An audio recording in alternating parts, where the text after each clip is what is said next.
السلام علیکم ورحمۃ اللہ وبرکاتہ۔ وعلیکم السلام ورحمۃ اللہ وبرکاتہ سر۔ حیاکم اللہ، کرمکم اللہ، وزادکم اللہ شرفا وعزا، داعین اللہ سبحانہ وتعالی ان یوفقنا لما يحب ويرضى وان يسهل علينا هذه الدروس والعلوم۔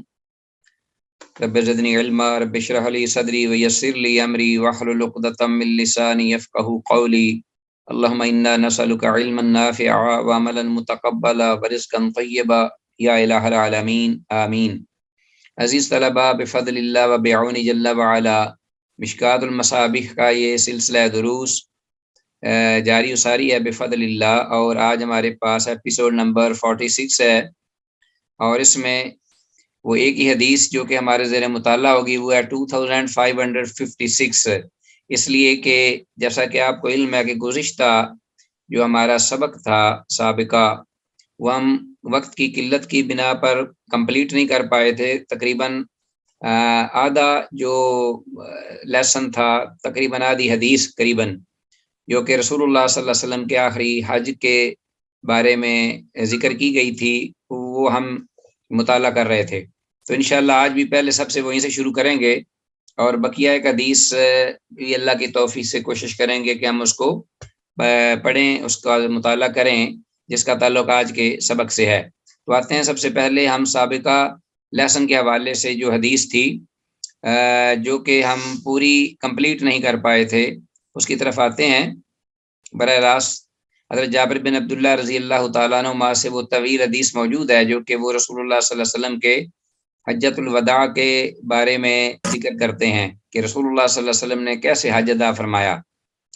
اور ہم یہاں پہنچے تھے اس حدیث کے سلسلے میں کہ آپ صلی اللہ علیہ وسلم نے خطبہ دیا، خطبہ جو عرفات میں آپ نے دیا، تو اس میں جو آپ صلی اللہ علیہ وسلم نے الفاظ اپنی امت کو ذکر فرمائے، اور آپ جانتے ہیں کہ اس حج میں بہت سے لوگ لاکھوں یعنی لاکھ سے اوپر، بعض 1,40,000 یا 30,000 35,000 کم و بیش کے قریب صحابہ تھے۔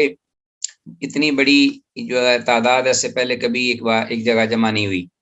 آپ صلی اللہ علیہ وسلم کے سامنے خواتین بھی تھیں، مرد بھی تھے، بڑے بوڑھے، اور ہر قسم کے آپ کی امت کے افراد موجود تھے۔ آپ ان سے خطاب فرما رہے تھے، اور جاہلیت کے جتنے بھی وہ جرائم تھے یا جاہلیت کے جتنے بھی خون تھے یا سود کے سلسلے میں مالی قرضے تھے، وہ سارے رسول اللہ صلی اللہ علیہ وسلم نے ان کو مٹا دیا، معاف فرما دیا اور ان کو ختم کر دیا، اور آئندہ سے نہ لینے کا جو ہے وہ اندیہ دیا کہ اس سے بچا جائے۔ ہم عزیز طلبہ پہنچے تھے ان الفاظ کی طرف تک کہ فتق اللہ فی النساء، اور تم وَأَوَّلُ رِبَا أَعْظَمُ مِن رِبَانَا، اور سب سے پہلا سود جسے میں ختم کرتا ہوں، ہمارا اپنا سود کے فیصد یا رقم ہے، وہ ہے عباس بن عبد المطلب، عباس بن عبد المطلب، عباس بن عبد المطلب جو میرے چچا ہیں، ان کا جو سود ہے وہ معاف کر دیا جاتا ہے، ختم کر دیا جاتا ہے۔ اب دیکھیے، اب آ رہا ہے، نظر کلیئر ہے۔ وَأَوَّلُ رِبَا أَعْظَمُ مِن رِبَانَا، اور سب سے پہلا سود جو میں کہ مٹا دیتا ہوں، ختم کرتا ہوں اپنے سودوں میں سے، اپنے سود سے متعلق، وہ رقم ہے عباس بن، میرے چچا عباس بن عبد المطلب رضی اللہ تعالیٰ عنہ سے۔ فَإِنَّهُ مَوْضُوعٌ كُلُّهُ، تو وہ سب کا سب جو ہے وہ ختم کر دیا گیا، مٹا دیا گیا۔ فَاتَّقُوا اللَّهَ فِي النِّسَاء، اور تم ڈرتے رہو عورتوں کے حقوق کے بارے میں۔ فَإِنَّكُمْ، بس بے شک تم نے، أَخَذْتُمُوهُنَّ، پکڑا ہے تم نے ان کو، لیا ہے، بِأَمَانِ اللَّهِ، اللہ کی امان کے ساتھ، اللہ کی حفاظت کے ساتھ۔ وَاسْتَحْلَلْتُمْ فُرُوجَهُنَّ، اور تم نے حلال گردانا ہے، جانا ہے ان کی شرمگاہوں کو، بِكَلِمَةِ اللَّهِ، اللہ کے پاکیزہ کلمہ کے ساتھ۔ وَلَكُمْ عَلَيْهِنَّ، اور تمہارے لیے ان پر یہ حق ہے، یعنی تمہارا ہی ان پر حق ہے، علیہن اللہ یوتعنا فروشکم احدن، کہ وہ نہ اجازت دیں کسی تمہارے فرش یعنی تمہارے بستر پر کسی کو بھی آنے کی، اللہ یوتینا، کہ وہ نہ اجازت دیں، موقع دیں، فروشکم، تمہارے بستر پر آنے کی، احدن، کسی ایک کو بھی، تکرہونہ، جسے تم ناپسند جانتے ہو۔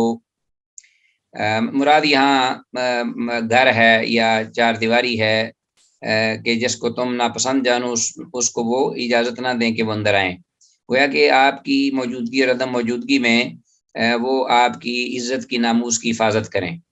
فَإِنْ فعلنا، اور اگر وہ ایسا ارتکاب کریں، غلطی کریں، ذالک اس طرح کی، فَضْرِبُونا، تم ضرباً غیر مبرح، تو انہیں ہلکی ضرب لگاؤ، ہلکی مارو ان کو لیکن ہلکا، ضرباً غیر مبرح، جو نہ زخمی کرنے والا ہو، جو نہ خون نکالنے والا ہو، غیر مبرح جو نہ نشان ڈالنے والا ہو، ضرباً غیر مبرح، ہلکی ضرب، یہ بھی تعدیبی ہو۔ وَلَهُنَّ عَلَيْكُمْ، اور ان کے جو حقوق ہیں تم پر وہ کیا ہیں، وَلَهُنَّ، اور ان کے لیے تم پر کیا فرض بنتا ہے، رزقهن، ان کو کھلانا، وَكِسْوَتُهُنَّ، اور ان کو پہنانا، ہر قسم کا کھلانا اور پہنانا، بالمعروف، معروف طریقے سے، مراد جتنی تم کو طاقت ہے اس میں کمی نہ کی جائے۔ وَقَدْ تَرَكْتُ فِيكُمْ، اور تحقیق میں نے چھوڑا تم میں، مَالَمْ، ایسی چیز کو، ما جو کہ لن تدلو، تم نہیں بھٹکو گے، کبھی بھی ہرگز نہیں بھٹکو گے، بعد اس کے بعد، ان اعتصمتم بہی، اگر تم ان کو اس کے ساتھ مضبوطی سے وابستہ ہو جاؤ گے، ان اعتصمتم بہی، اور وہ کیا چیز ہے، کتاب اللہ، اللہ کی کتاب قرآن مجید ہے۔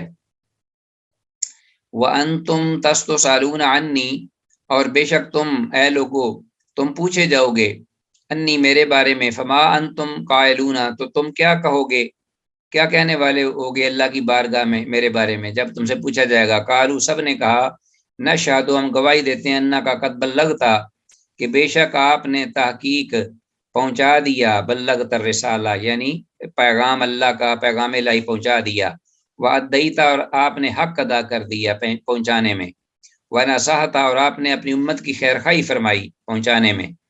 فقال، تو پھر بیسبائے ہی السبابتی، پھر آپ صلی اللہ علیہ وسلم نے اپنی سبابہ انگلی کے ساتھ فرمایا، یرفع ہوا، اس کو اٹھائے ہوئے، السماء، آسمان کی جانب۔ سبابہ کہتے ہیں شہادت کی انگلی، انگشت شہادت، انگشت شہادت، السبابہ۔ تو پھر آپ نے اپنی سبابہ شہادت کی انگلی کو، یرفع ہوا، اٹھایا اس کو، السماء، آسمان کی جانب، وینکتھا الی الناس، اور اس کو لوگوں کی طرف بھی کرتے ہوئے، یہ فرمایا پھیرتے ہوئے، الی الناس، لوگوں کی جانب، اشارہ کرتے ہوئے لوگوں کی جانب فرمایا، اللہم اشہد، اللہم اشہد، کہ اے اللہ گواہ رہنا، اے اللہ گواہ رہنا، ثلاث مرات، آپ نے 3 بار یہ فرمایا، یہ الفاظ، کہ لوگ تیرے کیا کہہ رہے ہیں، کہ آپ نے ہر چیز کو منوان پہنچا دیا ہے، اور آپ نے حق ادا کر دیا ہے، اور امت کی خیر خواہی فرمائی ہے۔ ثم اذن بلال، پھر بلال رضی اللہ تعالیٰ عنہ نے اذان دی، ثم اقام، پھر اقامت کہی بلال رضی اللہ عنہ نے، فصلی الظہر، پھر آپ صلی اللہ علیہ وسلم نے ظہر کی نماز ادا فرمائی خطبے کے بعد، یعنی 2 رکعتیں۔ ثم اقام، پھر آپ نے اقامت فرمائی، یعنی حضرت بلال رضی اللہ عنہ نے، فصلی العصر، تو آپ صلی اللہ علیہ وسلم نے عصر کی نماز ادا فرمائی، یعنی ظہر اور عصر کی وہاں دونوں اکٹھی کی، 2 رکعتیں، ایک اذان اور 2 اقامت کے ساتھ۔ وَلَمْ يُصَلِّ بَيْنَهُمَا شَيْئًا، اور آپ نے ان دونوں کے درمیان نمازوں کے کچھ نہیں پڑھا، کوئی نفل وغیرہ نہیں پڑھے، نہ سنتیں وغیرہ۔ ثم راکبہ، پھر آپ سوار ہوئے، حتی اتی الموقف، یہاں تک کہ آپ ٹھہرنے کی جگہ پر آئے، فجعل بطن ناقته القصوى الى الصخرات، تو آپ صلی اللہ علیہ وسلم نے رکھا اپنی اونٹنی کے بطن کو، پیٹ کو، اپنی اونٹنی جو قصوہ ہے اس کے پیٹ کو رکھا، الى الصخرات، چٹانوں کے رخ، الى الصخرات، صخرہ پہاڑ، چٹانیں، کالی چٹانیں وہاں تھیں، اس وقت بھی ہیں کالے پہاڑ اور دیگر پہاڑ بھی، سنگلاخ، سرخ۔ وجعل حبل المشاة بین یدیہ، اور رکھا حبل المشاة، پیدل چلنے والوں کا راستہ، حبل المشاة وہاں اس وقت تھا جس میں ریتلا تودا بھی تھا، ایک بہت بڑا ٹیلا، اس کو حبل مشاة کہتے ہیں۔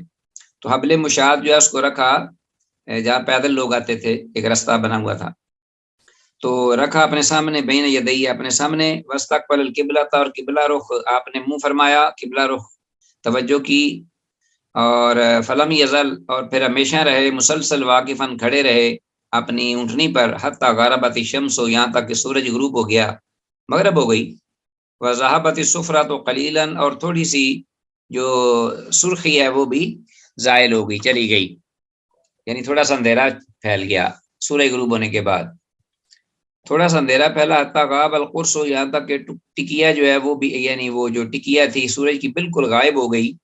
واردف اسامہ تھا، تو آپ صلی اللہ علیہ وسلم نے اپنی اونٹنی پر حضرت اسامہ بن زید رضی اللہ تعالیٰ عنہما کو پیچھے سوار کیا، ودفع، اور وہاں آپ نے اس جگہ کو چھوڑا، حتی آتا المزدلفہ تھا، یہاں تک کہ آپ مزدلفہ آئے۔ اب عرفات سے نکل کر مغرب سورج غروب ہونے کے بعد آپ مشعر الحرام یعنی مزدلفہ تشریف لائے۔ فصلی بہا المغرب والعشاء، اور آپ نے وہاں نماز پڑھی مغرب اور عشاء کی اکٹھی۔ ہاں جی، تو یہ دو عزیز طلبہ دو نمازیں ظہر اور عصر کی پڑھی وہاں عرفات میں اکٹھی، دو دو رکھتیں، اور مغرب اور عشاء کی اکٹھی آپ نے فرمائی مزدلفہ جا کر، اور آپ مغرب کے بعد نکلے۔ تو آپ حیران ہوں گے کہ وہ نماز جو معمولی بھی اجازت نہیں کہ وقت کے بعد ادا کی جائے، اور وقت نکلنے کے بعد جان بوجھ کر قضا کی جائے، بڑا سخت گناہ ہے۔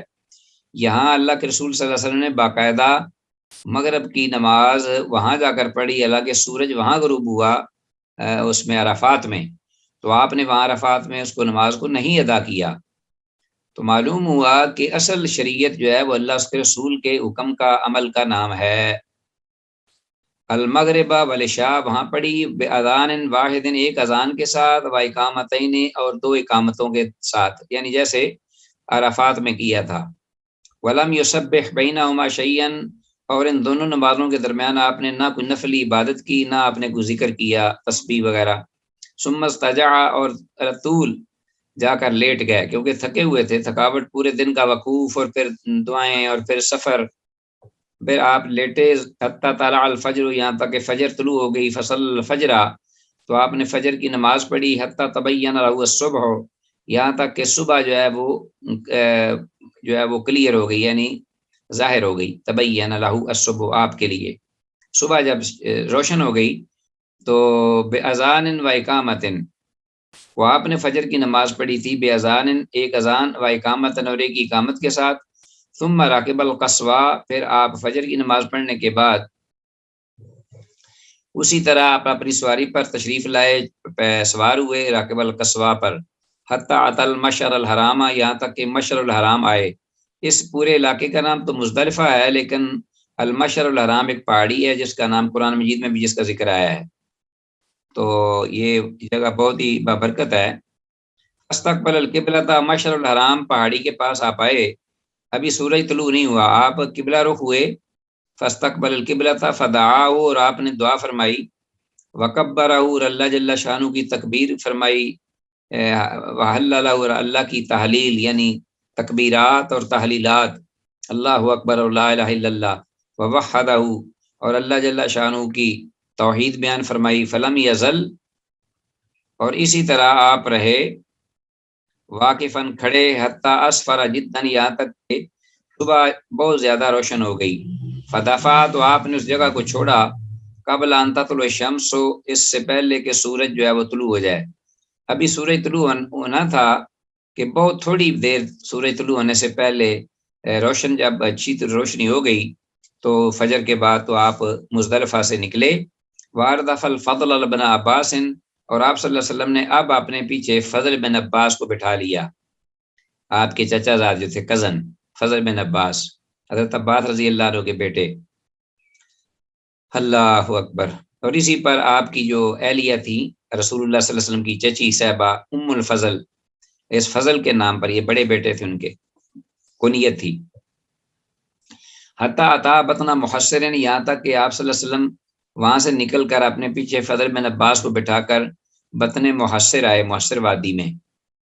یہ بطن محصر وہ ہے جہاں ابراہ الاشرم جو تھا اس کا ہاتھیوں کا وہ جو لشکر تھا وہ اللہ نے تباہ و برباد کر دیا تھا ابابیلیں بھیج کر، اور وہاں چونکہ اللہ کا عذاب اور قہر ٹوٹا ان پر، اس لیے آپ یہاں سے جلدی نکلے۔ حتی اتا بطن محصر، بطن محصر آئے، فحرکا قلیلا، تو آپ تھوڑی سی جلدی کی آپ نے یہاں سے نکلنے میں. ثم سلک الطریق الوسطی، پھر آپ نے ایک درمیانی راستہ پکڑا. التی تخرج علی الجمرۃ الکبریٰ، وہ راستہ جو کہ نکلتا تھا جمرہ کبریٰ پر، آگے مکہ کے قریب. جمرہ کبریٰ جو ہے، جو جمرہ جو مکہ کے بالکل پہلے آتا ہے قریب. حتی آت الجمرہ تھا، یہاں تک کہ آپ اس راستے سے ہوتے ہوئے جمرہ پر آئے، جمرہ کبریٰ پر. التی عند شجرۃ، وہ جو کہ وہاں ایک درخت تھا اس کے پاس وہ واقع تھا اس وقت. عند شجرۃ فرماہا بسبع حصیات، تو آپ صلی اللہ علیہ وسلم نے وہاں پہنچ کر کنکر مارے. فرماہا، اس جمرے کو، بسبع حصیات، 7 کنکریاں، حصیات، بسبع حصیات، 7 کنکریاں. یکبر مع کل حصات، آپ تکبیر کہتے تھے ہر کنکری پھینکنے کے ساتھ.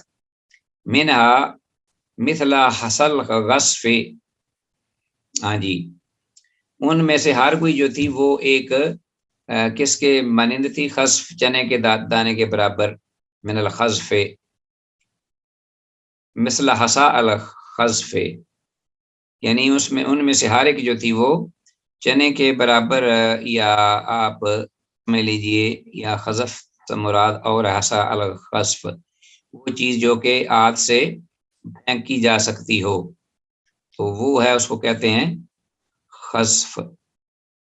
دیکھ لیتے ہیں یہاں، ہان کنکری اللہ اکبر، تو ہر کنکری ایسی جسے چٹکی میں لے کر چلایا جا سکتا تھا، یہاں انہوں نے منع نہیں دیا.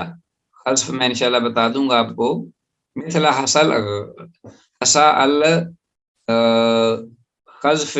خزف جو ہے اس کی مانند جو تھی اپنا ہر کنکری تھی. رما من بطن الوادی، جو آپ صلی اللہ علیہ وسلم نے بطن وادی سے ماری، یعنی جو وہی جو جمرہ یہاں وہاں جو جمرہ کبریٰ تھا اس کے نیچے جو وادی تھی، اس میں آپ نے کھڑے ہو کر وہاں جمرہ کبریٰ جو تھا اس میں وہ پھینکی 7 کنکریاں، اور ہر کنکری پر آپ اللہ اکبر کہتے تھے، اور آپ اس کو ہاتھ سے پھینکتے تھے انگلی کے ساتھ. ثم انصرف، پھر آپ لوٹے الی المنحر، قربان گاہ کی طرف. نہر 63، اور آپ نے نہر کیے یعنی ذبح کیے 63 بدنتن، جانور یعنی اونٹ. 63 اونٹ جو ہیں وہ جانور ذبح کیے، بیادی اپنے دست مبارک سے. ثم اعطى علیا، پھر بقیہ جو ہیں وہ آپ نے دیے حضرت علی رضی اللہ عنہ کو. فنہارا ما غبرا، تو بقیہ جو تھے وہ آپ نے 100 میں سے بقیہ جو تھے وہ آپ صلی اللہ علیہ وسلم نے، آپ حضرت علی رضی اللہ عنہ نے وہ ذبح کیے. فنہارا ما غبرا، جو بچ گئے وہ حضرت علی نے ذبح کیے 100 میں سے. 63 اس لیے کہ بعض کہتے ہیں کہ اس میں یہ حکمت تھی کہ آپ صلی اللہ علیہ وسلم نے اپنی حیات طیبہ کے جو سال 63 برس کی زندگی تھی اس کے ہر عوض میں شاید ایک اونٹ جو ہے وہ ذبح کیا. واللہ عالم. واشرکوا فی ہدیہ، اور حضرت علی رضی اللہ عنہ نے شریک کیا ان کو فی ہدیہ، اپنی قربانی میں، یا رسول اللہ صلی اللہ علیہ وسلم نے اپنی قربانی میں حضرت علی رضی اللہ عنہ کو شریک کیا، اس طرح کہ انہوں نے بھی ان کو ذبح کیا بقیہ کو، تو حضرت علی بھی شریک ہو گیا. ثم امر من کل بدنۃ ببضعۃ، پھر اللہ کے رسول صلی اللہ علیہ وسلم نے حکم دیا من کل بدنۃ، ہر جانور کے جسم سے، ببضعۃ کچھ ٹکڑے گوشت کے لے کر، کچھ ٹکڑے لینے کا حکم دیا. ثم امر من کل بدنۃ ببضعۃ فجعلت فی قدر، تو وہ رکھ دیے گئے گوشت کے وہ ٹکڑے جو کہ آپ صلی اللہ علیہ وسلم کے 100 اونٹوں میں سے ہر جانور سے ایک تھوڑا تھوڑا حصہ گوشت کا کاٹا گیا تھا.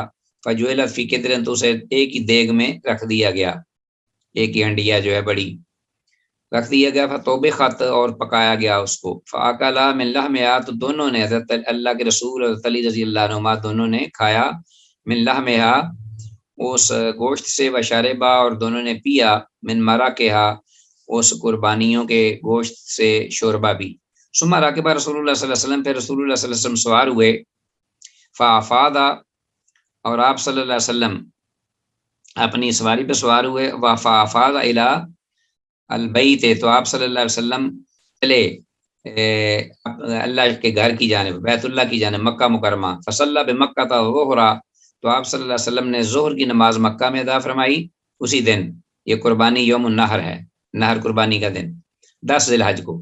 فَأَتَىٰ بنی عبد المطلب، تو آپ صلی اللہ علیہ وسلم پھر بنو عبد المطلب کے پاس پہنچے، آئے، تشریف لائے، یسقون علی زمزمہ، جو کہ پلا رہے تھے حاجیوں کو زمزم کا پانی۔ فقال، تو آپ صلی اللہ علیہ وسلم نے فرمایا، فقال انزعوا بنی عبد المطلب، انزعوا بنی عبد المطلب سے کہا کہ نکالو پانی نکالو بنو عبد المطلب۔ فلولا ان یغلبکم الناس، اگر مجھے اس بات کا خدشہ نہ ہوتا کہ لوگ تم پر غالب آ جائیں گے زمزم کا پانی دوسروں کو پلانے میں، اللہ سقایاتکم، یعنی تمہارے جو زمزم کا پانی پلانا ہے ان پر دوسرے لوگ کہیں غالب نہ آ جائیں، مجھے اس بات کا خدشہ نہ ہوتا تو لنزعت معکم، تو میں بھی تمہارے ساتھ کنویں سے، زمزم کے کنویں سے یہ پانی نکالتا اور کھینچتا۔ فناولوہ، تو اس پر ان لوگوں نے، بنو عبد المطلب جو وہاں موجود تھے، انہوں نے آپ صلی اللہ علیہ وسلم کو دیا دلون، ایک ڈول پانی زمزم کا بھر کر، فشرب منہ، تو آپ صلی اللہ علیہ وسلم نے اسے پیا۔ تو یہ حدیث ہے جو کہ امام مسلم نے روایت کی۔ عزیز طلبہ، یہ حدیث ہے 2555 جو ہم نے پڑھی ہے ابھی، اور اس کا جو آدھا حصہ جو ہم نے سابقہ پڑھا تھا ہم نے لیسن میں، اور آج ماشاءاللہ اس کو ہم نے کمپلیٹ کیا ہے۔ تو اس میں کچھ الفاظ ہیں وہ آپ اس کو اپنا کر لیجئے گا،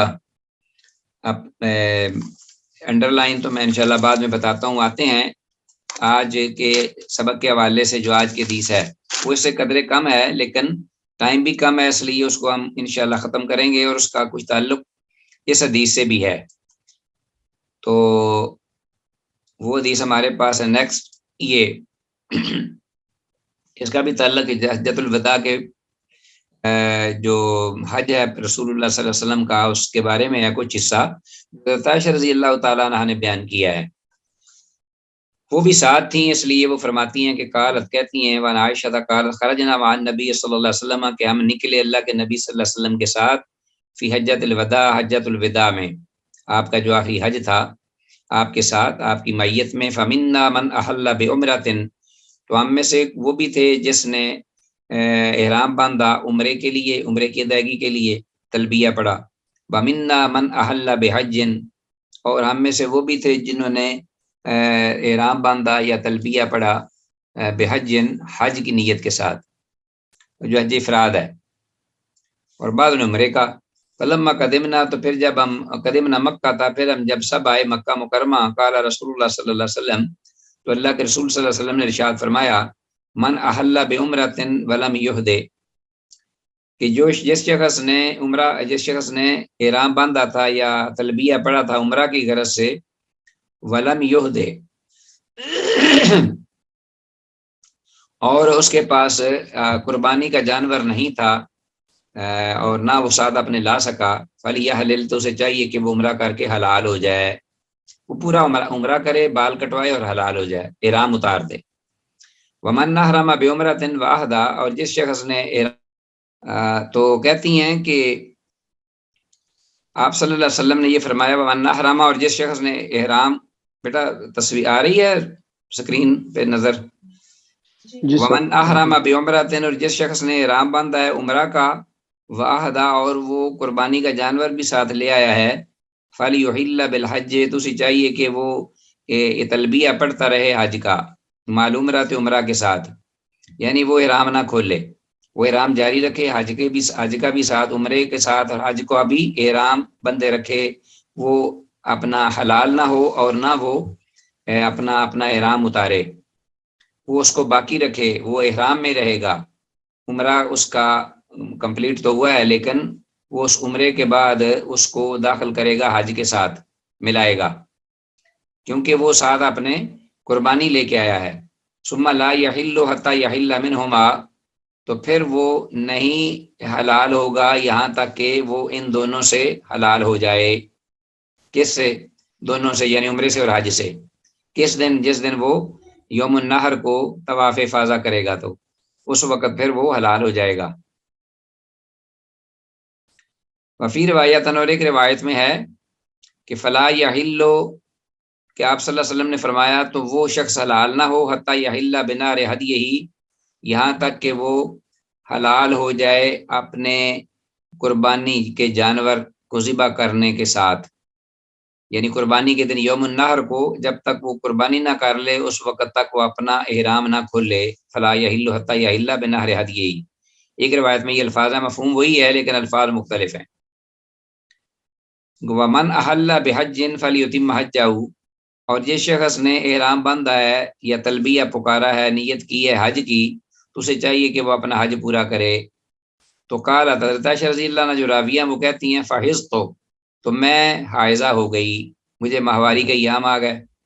ولم اطف بالبیت، تو میں طواف نہ کر سکتی تھی بیت اللہ کا۔ ظاہر ہے کہ حائضات جو ہے اس کو اجازت نہیں ہے کہ مسجد الحرام میں اندر جائے، تو میں طواف نہیں کر سکتی تھی بیت اللہ کا، ولا بین صفا والمروہ، اور نہ صفا مروہ کے درمیان سعی کر سکتی تھی۔ فلم ازل حائدن، تو میں ہمیشہ اسی پیریڈ میں رہی، حید کے پیریڈ میں رہی، حتیٰ کانا یوم عرفہ، یہاں تک کہ عرفہ کا دن آ گیا۔ تو اس دن بھی ولم احلل الا بعمرۃ، تو میں نے نہیں احرام باندھا تھا مگر عمرے کا ہی، شروع میں نے عمرے کا ہی احرام باندھا تھا۔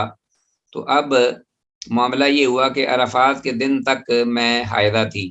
فامرنی النبی صلی اللہ علیہ وسلم ان انقض راسی، اب اللہ کے نبی صلی اللہ علیہ وسلم نے مجھے کیا حکم دیا؟ وقوف تو میں نے کیا ہوا تھا عرفات میں، کیونکہ وہ باہر تھا اس لیے وقوف کر رہی تھی۔ تو اللہ کے نبی صلی اللہ علیہ وسلم نے مجھے حکم یہ دے دیا کہ ان کو ذراسی، کہ میں اپنے بالوں کو باندھ لوں، وام تشتا، اور میں کنگھی کروں بالوں کی، واحل بالحج، اور صرف حج کے لیے میں نیت کر لوں، حج کا تلبیہ شروع کر دوں، اللہم لبیک بالحج اور حجتن۔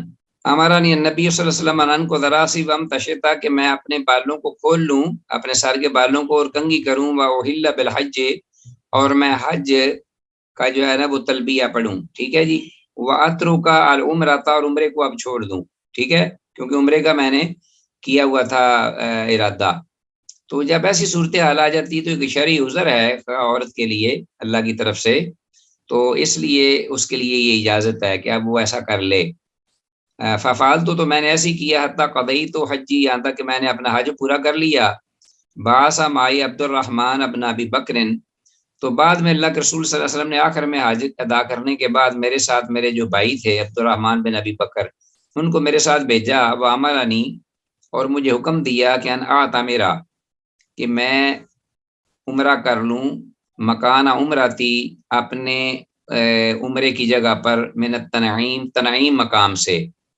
تنعیم جو ہے یہ مکہ سے باہر ہے، ایک جگہ ہے جہاں قریب مسجد بیت اللہ شریف کے سب سے قریب جو ہل کی جگہ ہے، یعنی جہاں حرم سے باہر ہل آ جاتا ہے، حرم کی حد ختم ہو جاتی ہے، وہ تنعیم کی جگہ جو سب سے قریب ہے مسجد الحرام کے۔ تو وہیں وہ لے گئے مجھے، میرے بھائی عبد الرحمن بن ابی بکر، اور اللہ کے رسول صلی اللہ علیہ وسلم نے مجھے حکم دیا کہ میں اپنی اس جگہ جو عمرہ چھوڑ دیا تھا وہ عمرہ کر لوں دوبارہ، من التنعیم، تنعیم سے۔ اب وہ تنعیم جو ہے وہاں ایک مسجد بن گئی ہے جسے مسجد عائشہ کہتے ہیں، مسجد عائشہ رضی اللہ تعالیٰ عنہ، کیونکہ حضرت عائشہ رضی اللہ عنہ نے یہاں سے عمرہ کیا تھا اپنا، تو اس نام پر وہ مسجد بڑی خوبصورت ہے۔ وہاں سے لوگ جو ہیں اب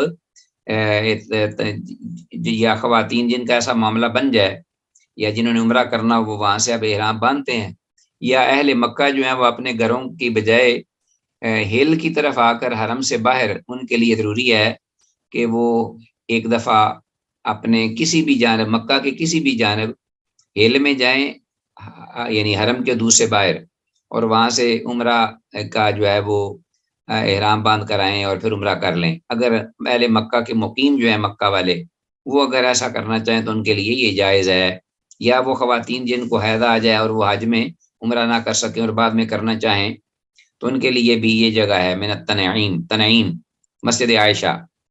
قالت، حضرت عائشہ رضی اللہ عنہ کہتی ہیں فطاف الذین کانوا احلوا بالعمرۃ، کہ ان لوگوں نے طواف کیا، کانوا احلوا، جنہوں نے نیت کی تھی، ارادہ کیا تھا، احرام باندھا تھا، بالعمرۃ، بالبیت، بین الصفا والمروہ، جنہوں نے عمرہ کا احرام باندھا تھا، انہوں نے کیا کیا کہ انہوں نے پھر کیا کیا کہ انہوں نے بیت اللہ کا طواف افاضہ بھی کیا اور صفا مروہ کی سعی بھی کی دوبارہ۔ ٹھیک ہو گیا جی. ثم حلو، پھر وہ حلال ہو گئے. ثم طافوا طوافا بعد ان رجعوا من منی، پھر وہ انہوں نے طواف کیا ایک طواف بعد ان رجعوا من منی، جب وہ منی سے واپس لوٹے. واما الذين جمعوا الحج والعمرة، یعنی یہ وہ لوگ تھے جنہوں نے تمتع کیا، یعنی تمتع پہلے عمرہ کر کے انہوں نے احرام کھول دیے تھے، پھر دوبارہ 8 ذی الحج کو یوم ترویہ کو انہوں نے پھر دوبارہ احرام باندھے تھے. تو ان لوگوں نے دوبارہ آ کر 10 ذی الحج کو قربانی کرنے کے بعد، بال منڈوانے کے بعد، انہوں نے پھر طواف افاضہ بھی کیا اور سعی بین صفا والمروہ بھی کی. یہ متمتع جو تمتع کرنے والوں کے لیے ہے. لیکن جنہوں نے ملا دیا اس عمرے کو حج کے ساتھ، یعنی قران کیا، حج قران، وَأَمَّا الَّذِينَ جَمَعُوا الْحَجَّ وَالْعُمْرَةَ، جو اپنے ساتھ اپنی قربانی کے جانور لائے تھے، تو ان کے لیے کیا تھا؟ فَإِنَّمَا طَافُوا طَوَافًا وَاحِدًا، انہوں نے ایک ہی طواف کیا.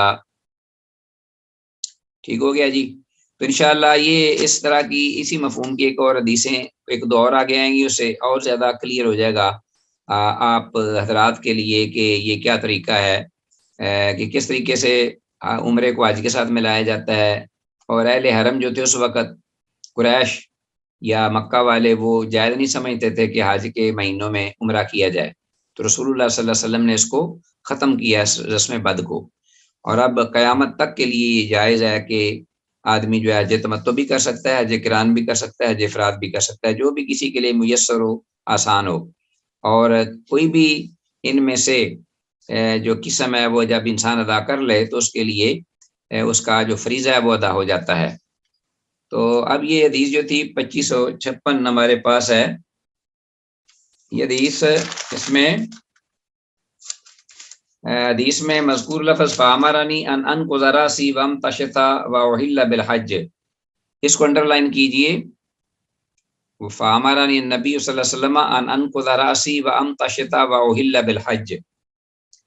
تو اس کا ترجمہ اس کا خاص طور پر ذہن میں رکھیے گا. تو نبی مکرم صلی اللہ علیہ وسلم نے مجھے حکم فرمایا کہ میں اپنے سر کے بال کھول لوں اور کنگھی کروں اور حج کے لیے احرام باندھ لوں. یہ حضرت عائشہ رضی اللہ تعالیٰ عنہا سے خصوصی انہیں یہ رعایت دی گئی، اور خواتین کے لیے یہ قیامت تک ایسے ہی ہے رعایت. التنعیم، اس کو بھی انڈر لائن کیجئے. مکہ مکرمہ کے قریب ایک مقام جو کہ حرم سے باہر ہے، اور یہاں اب مسجد عائشہ تعمیر کر دی گئی ہے، جہاں سے عمرہ کا ارادہ رکھنے والے اہل مکہ وغیرہ احرام باندھتے ہیں. اور یہ غالباً جگہ جو ہے مسجد الحرام سے قریب ترین ہے، ہل کی جگہ مکہ والوں کے لیے. تو اس کے ساتھ ہی عزیز طلبہ، ہمارا آج کا یہ لیسن جو ہے الحمدللہ یہ اختتام کو پہنچا بفضل اللہ و بعونہ جل وعلا. اس دعا کے ساتھ کہ جو کچھ کہا سنا اللہ اس پہ عمل کی توفیق دے. ھذا ما عندی واللہ اعلم وعلم بالصواب. السلام علیکم ورحمۃ اللہ وبرکاتہ.